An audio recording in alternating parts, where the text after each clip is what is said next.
درود به پیشگاه مقدس شما آدم‌های کنجکاو، خوش آمدید به کانال خودتون. امروز در خدمتتون هستم با زندگی نامه اولین خواننده مرد ایرانی، اسماعیل ادیب خانساری. خلاف دوستی باشد،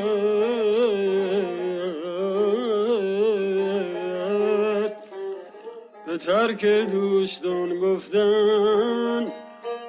اسماعیل ادیب خانساری فرزند یک روحانی و خوشنویس برجسته به نام میرزا محمود ابن ابوالقاسم خانساری و شاگرد اساتیدی مثل عندلیب گلپایگانی، سید عبدالرحیم اصفهانی، حبیب شاطرحاجی، نایب اسدالله و شاگرد غیر مستقیم طاهرزاده بود. مراد خسرو از شیرین کناری بود آغوشیه.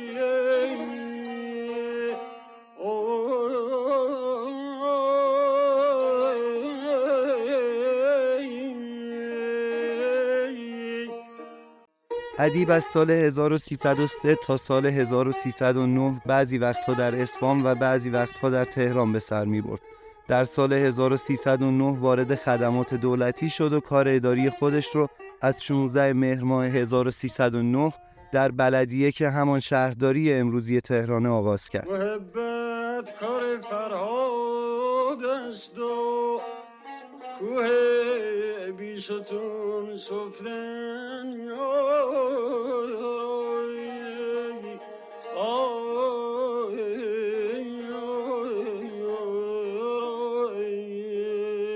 در سال 1319 وقتی برای اولین بار در ایران رادیوی ملی تأسیس شد، در حالی که ادیب 39مین سال زندگیش رو میگذروند، به عنوان اولین خواننده مرد رادیوی ملی ایران به رادیو دعوت شد. در آن دوران با نوازنده‌هایی مثل ابوالحسن صبا، علی اکبر شهنازی، حسین یاحقی، حبیب سماعی، عبدالحسین شهنازی، مهدی خالقی و مرتضی محجوبی همکاری میکرد. آثار اون تو صفحات گرامافون 78 دور یا همون صفحات سنگی ضبط شدن و آثار زیادی از قبیل آهنگ‌ها، تصنیف‌ها و اجراهای شخصی از اون به جا مونده. نصیحت کردن آسان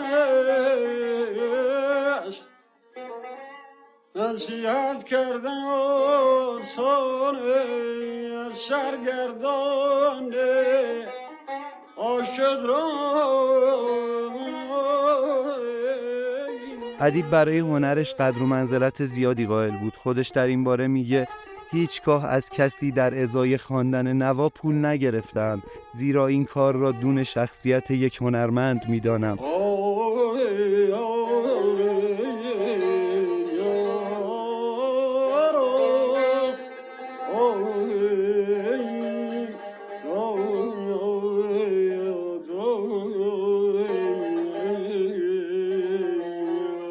از ویژگی‌های منحصر به فرد اون میتوان به دارا بودن زمینه معنوی و عرفانی تو آثارش، ادای صحیح شعر و حفظ حالت درونی اون و تکنیک‌های منحصر به فردش تو ساختار تحریرها اشاره کرد. در تاریخ 19 فروردین 1386 کتاب ادیب خانساری آوای جاویدان در موسیقی ایران نوشته شیرین ادیب دختر ادیب خانساری منتشر شد. چنین صورت و معنی که تو داری دارم،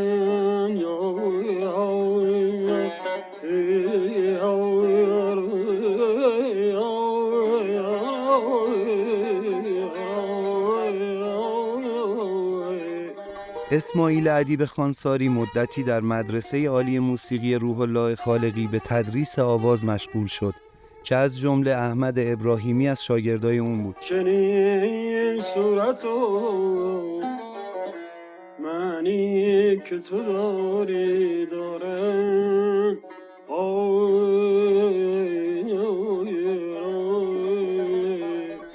با پایه‌گذاری مرکز حفظ و اشاعه موسیقی توسط داریوش صفوت در سال 1349 از وی نیز برای تدریس آواز دعوت به عمل اومد. در سالهای 1351 تا 1355 به دعوت هوشنگ ابتهاج که اون موقع مدیریت موسیقی رادیوی ایران رو به عهده داشت، مدتی رو برای تعلیم تعدادی از هنرجوهای علاقه‌مند به یادگیری آواز در رادیو ایران اختصاص داد. از کسانی که مستقیما از تعلیمات ادیب بهره گرفتن میتوان به حسن کسایی، هنگامه اخوان و فخری ملکپور اشاره کرد. اکبر گلپایگانی هم از آموزش‌های ادیب بهره بسیاری برد و ظرایف مکتب اصفهان را از اون آموخت.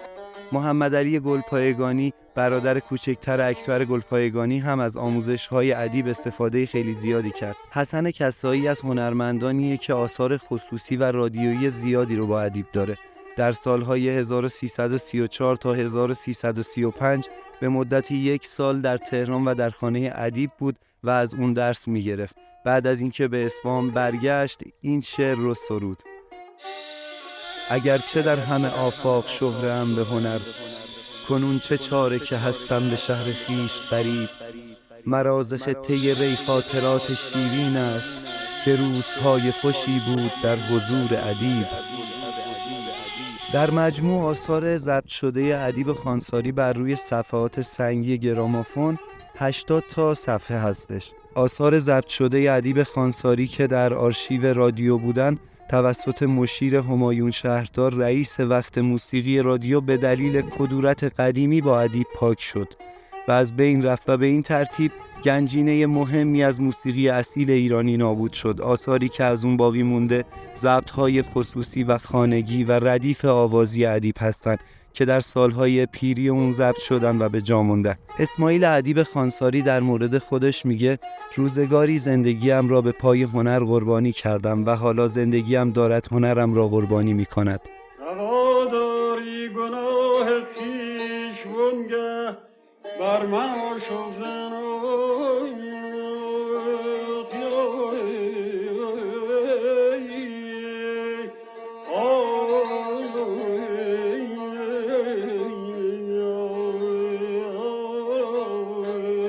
ادیب خانساری سالهای زیادی رو به خاطر بیماری ریوی از تنگی نفس رنج برد.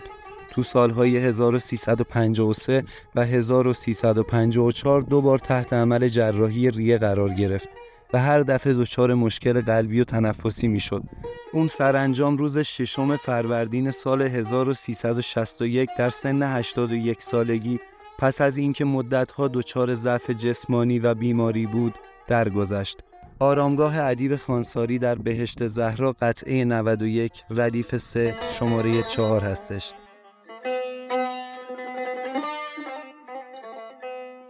همه جا خوری میلانگون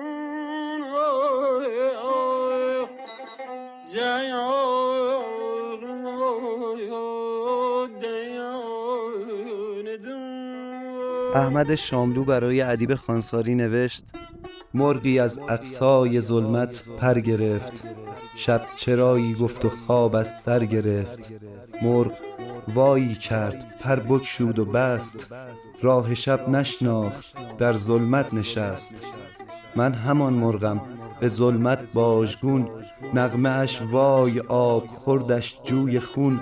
دانه اش در دام تزویر فلک، لانه بر گهواره جنبان شک. لانه می جنبد وزو ارکان مرغ، جیغ جیغش می خراشد جان مرغ. ای خدا گر شک نبودی در میان، کی چنین تاریک بود این خاکدان. دوستان ممنونم که تا اینجای کار همراه هم بودید. برای اینکه بتونم بهتر باشم برام کامنت بذارید. یادتون نره لایک کنید، سابسکرایب کنید، دکمه زنگوله رو بزنید که از ویدیوهای بعدی من با خبر بشید. خلاصه دمتون گرم که اینقدر عشقید و انرژی مثبت بهم میدید. بر نباشد هیچ، چون تو هستی همه هست. دمتون گرم.